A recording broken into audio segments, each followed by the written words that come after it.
It's time to give the Sacramento Kings their respect. I know what you're thinking. The Kings? Really? But hear me out. This Sacramento team is different. Despite a series of questionable decisions that included trading Tyrese Haliburton and passing on Jaden Ivey, the 2022-23 Kings are thriving.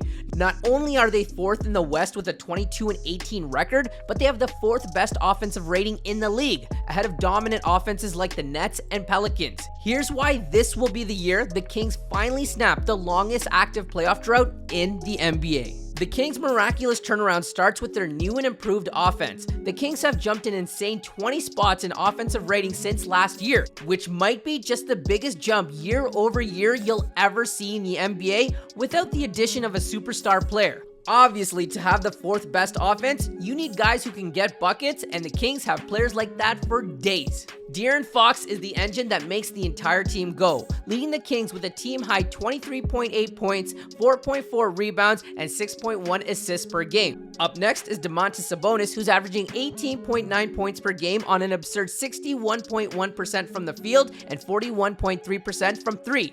He also just so happens to lead the league in rebounds with 12.4 per game, while averaging 6.8 assists. While the Kings are anchored by Fox and Sabonis, it's their depth that's helped them sustain this level of excellence. 10 different Kings play 10 plus minutes a game, and pretty much everyone can score. Since being acquired from Atlanta for Justin Holiday, Mo Harkless, and a top 14 protected first round pick, Kevin Huerter has thrived in his expanded role, averaging a career-high 15.8 points per game on yet another career-high 42% three-point shooting. The Kings are also getting double-digit point productions from the likes of Harrison Barnes, their dynamic six-man Malik Monk, and December's Rookie of the Month, Keegan Murray. They also have high-energy athletic bigs in Trey Lyles, Rashawn Holmes, and Shemezi Metu, a bulldog backup point guard in Devion Mitchell who can guard with the best of them. And they even have veteran bench leadership with Matthew Dellavedova. There's really nothing this team is missing to be a competitive squad. All of this adds up to the Kings having their best season in 20 plus years while lighting the hell out of the beam.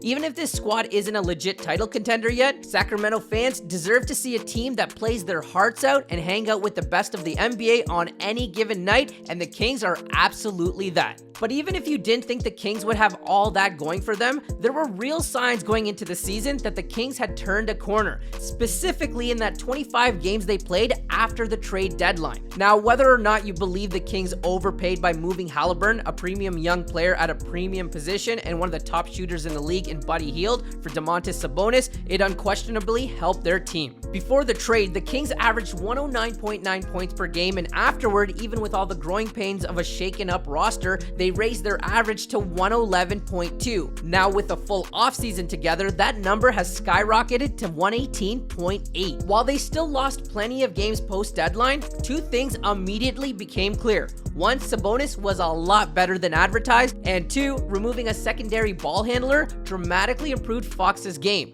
Maybe it was simply too small of a sample size, but it wasn't enough to impress a lot of NBA fans, and definitely not Las Vegas. Sportsbooks set the Kings over-under at 33.5 games, just 3.5 wins higher than the year before.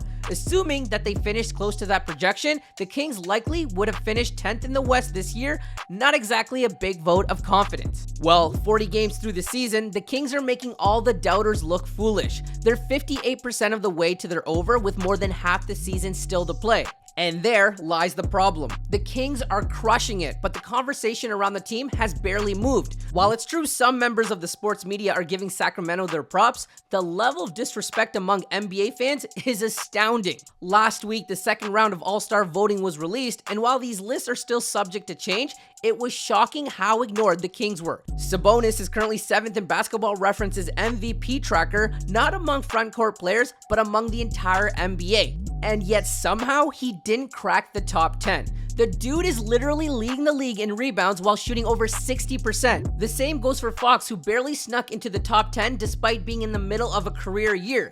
But it isn't just that their individual greatness is going unnoticed, it's who the fans have voted in ahead of them that simply doesn't make sense. Sabonis is currently on the outs in favor of guys like Draymond Green, Kevon Looney, and Kawhi Leonard. And considering Kawhi's only played 19 games this year, right away you know something's not right. Meanwhile, Fox has been overtaken by the likes of Russell Westbrook and Austin Reeves. That's not to say these guys aren't talented, but Fox is literally the starting point guard on the 4th best offense in the NBA. In the end, the players and the coaches each get a 25% say in the vote, which means Sabonis and Fox will probably still become All-Stars. But it shouldn't have come to that. It's time to give the Kings their respect. They've earned it. If you enjoyed the video, be sure to drop a like, turn on the notifications, and of course, subscribe for more videos if you're new.